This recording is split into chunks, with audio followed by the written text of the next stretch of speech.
प्रस्ताव के पक्ष में 47 मत प्राप्त हुए। प्रस्ताव के विपक्ष में 29 मत प्राप्त हुए। इस प्रकार ये सभा वर्तमान मंत्रिपरिषद में विश्वास प्रकट करती है कि प्रस्ताव पारित हुआ। जोहार। झारखंड कानून साज असेंबली के 2014 इजलास की आज पहली नशिस्त थी। आज के इस खुसूसी इजलास की नशिस्त में नौमुंतखब मुअज़्ज़ज़ वज़ीर आला श्री चंपई सोरेन ने ऐवान में अपना एतमाद का वोट हासिल किया। हम अपने नाज़रीन को बताना चाहते हैं कि झारखंड कानून साज असेंबली का 14वां इजलास यानी बजट इजलास 9 फरवरी से शुरू होने वाला था, लेकिन 31 जनवरी 2024 को वज़ीर आला के ओहदे से मुअज़्ज़ज़ रुकन श्री हेमंत सोरेन के इस्तीफ़ा देने और श्री चंपई सोरेन की वज़ीर आला के ओहदे पर तकर्री के बाद मज़कूरा बजट इजलास के इनेकाद के हुक्म को मुस्तरद कर दिया गया। सरकार अपनी अक्सरियत साबित करने के लिए एक खुसूसी इजलास मुनक्कद किया गया। ऐवान की कार्रवाई के आगाज़ में मुअज़्ज़ज़ स्पीकर ने मुअज़्ज़ज़ गवर्नर का पैगाम पढ़कर सुनाया और उसके बाद गवर्नर ने दस्तूर हिंद के आर्टिकल 146(1) के तहत ऐवान में अपना खिताब दिया। मैं यानी राज्यपाल श्री CP राधाकृष्णन, झारखंड का राज्यपाल द्वारा झारखंड विधानसभा को दिनांक 5 फरवरी 2024 को 11 बजे पूर्वाह्न में संबोधित करना चाहता हूं और इस हेतु झारखंड विधानसभा के समावेश में रांची में सदस्यों की उपस्थिति चाहता हूं।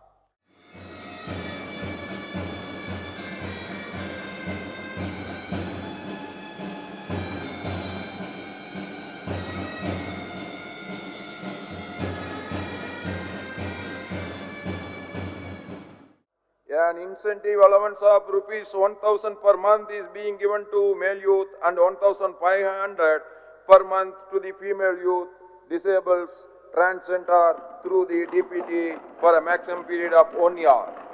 I hope that all the honorable members will maintain. Madam, listen. I hope that all the honorable members will maintain the dignity and sanity of this house. With these words, I wish you all a healthy and successful life and thank you heartily for giving me the opportunity to come among you and present the activities and action taken by the government to leverage Jharkhand into the league of developed states of the country. धन्यवाद, thanking you. जय हिंद, जय भारत, जय झारखंड, जोहार to everyone. इज्जत माब governor के खिताब के बाद वजीर आला श्री चंपई सोरेन ने ऐवान में वज़राए कौंसिल में एतमाद के वोट के लिए एक तजवीज़ पेश की। एतमाद के वोट के हक में कुल 47 वोट डाले गए और उसके खिलाफ कुल 29 वोट डाले गए और इस तरह श्री चंपई सोरेन की क़यादत में मौजूदा वज़राए कौंसिल ने ऐवान में अपनी अक्सरियत हासिल की। माननीय मुख्यमंत्री, आप प्रस्ताव के पक्ष में अपना विचार रखें। 2019 में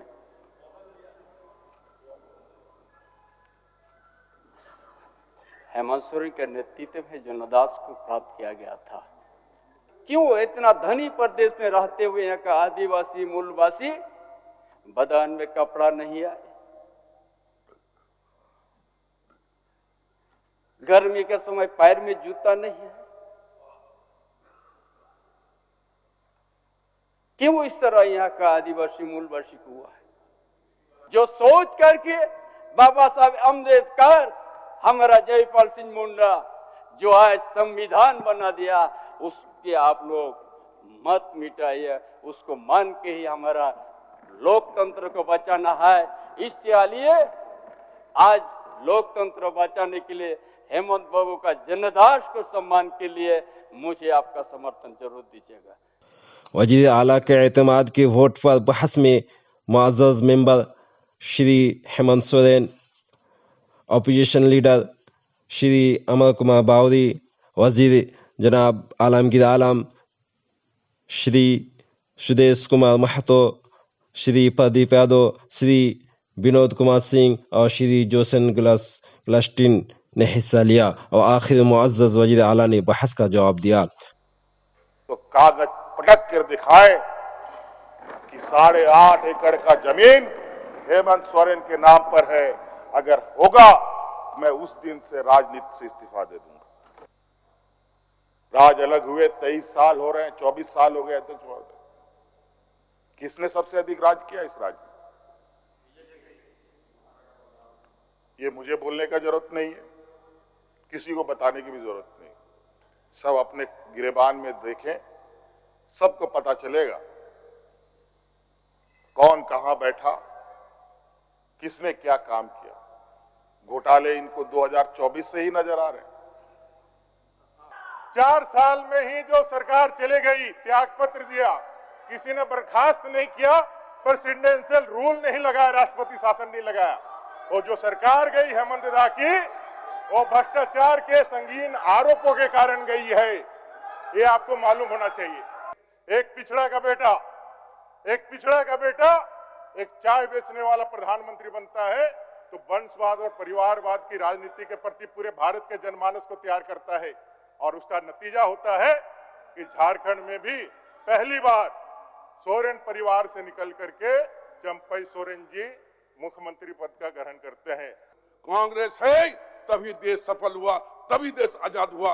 ये कांग्रेस ही किया है, और 70 साल तक आज जो भी चीज है कांग्रेस ने बनाकर छोड़ा है, उस पर आप चलते हैं। चाहे ट्रेन हो, चाहे रेल हो, चाहे हवाई जहाज हो, सारे चीज आप लोग करते हैं। चाहे बड़ी यूनिवर्सिटी हो, चाहे बड़ी टेक्नोलॉजी सेंटर हो, चाहे हॉस्पिटल हो, सारी कांग्रेस की बनाई हुई है। कांग्रेस ने देने की काम किया है और भारतीय जनता पार्टी बेचने की काम किया है। ये आरोप कभी भी कहीं पर लग सकते हैं, और मैं प्रथम दिन से लोग पूछ रहे थे कि क्या करना चाहिए, एजेंसी के पास जाना चाहिए, अपना पक्ष रखना चाहिए, न्यायालय पर विश्वास करना चाहिए। देश के प्रधानमंत्री भी एजेंसी के सामने 12-12 घंटा रहे हैं, ऐसा थोड़ी है कि नहीं रहे हैं। एक बार नहीं 2 बार तक उनको एजेंसी के सामने जाना पड़ा, अपना पक्ष रखना पड़ा। कांग्रेस पार्टी के जो हेड नेता हैं उनको अपना पक्ष रखना पड़ा है, और ये लोग करते हैं, उसका आदर करते हैं, सम्मान करते हैं। जिस संविधान के दायरे में हम काम कर रहे हैं, अपने अधीनस्थ बनाए हुए एजेंसियों का सम्मान भी तो करना हमारा ही काम है। ये लोग देश के संविधान मानने वाले लोग नहीं है, देश के लोकतंत्र पर इन्हें विश्वास नहीं है। और आपने देखा होगा कि ये आदमखोर हो चुके हैं, और कोई शेर जब आदमखोर हो जाए अध्यक्ष महोदय, किसी के मुंह में आदमी का खून लग जाए तो वो आदमी खोजता है। और भारतीय जनता पार्टी, अध्यक्ष महोदय, भारतीय जनता पार्टी ने भी लोकतंत्र की बार-बार हत्या की। कर्नाटक में हत्या किया, महाराष्ट्र में हत्या किया, अभी बिहार में हत्या की है इन्होंने, और यहाँ भी बहुमत की सरकार की इन्होंने हत्या करना चाहिए, लेकिन इनके गले का फांस बन गया। अब जो स्थितियां आई है चंपई सोरेन जी के नेतृत्व में, अध्यक्ष महोदय, बार बार जो कह रहे हैं कि मामला भ्रष्टाचार है, भ्रष्टाचार का मामला होता है अध्यक्ष महोदय, मैं कह रहा हूं सबसे पहले मैं इनके साथ खड़ा होता। लेकिन इस राज्य में हमारे माननीय सदस्य हेमंत सोरेन जी ने कहा कि सबसे ज्यादा भारतीय जनता पार्टी शासन मिल रही है, और भ्रष्टाचार की इनकी यही परिभाषा है कि जो भाजपा के साथ हैं वो भ्रष्टाचार मुक्त हैं, जो भाजपा के खिलाफ हैं वो भ्रष्टाचार युक्त हैं।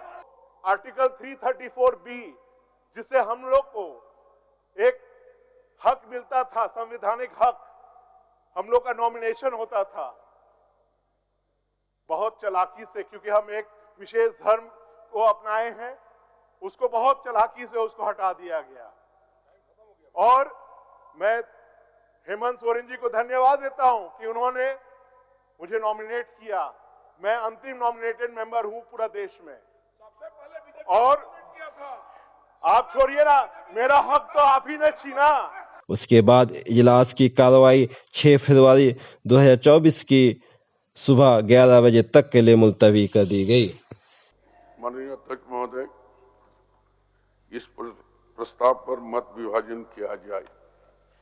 इस प्रस्ताव पर विनिश्चय माननीय सदस्यों के अपने स्थान पर खड़े होकर मत विभाजन के माध्यम से होगा। जो प्रस्ताव के पक्ष में हैं वे हाँ कहें और अपने स्थान पर खड़े हो जाएं। अपने स्थान पर खड़े हो जाएं।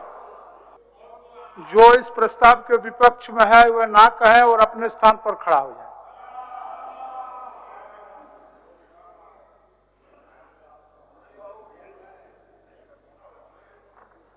प्रस्ताव के पक्ष में 47 मत प्राप्त हुए।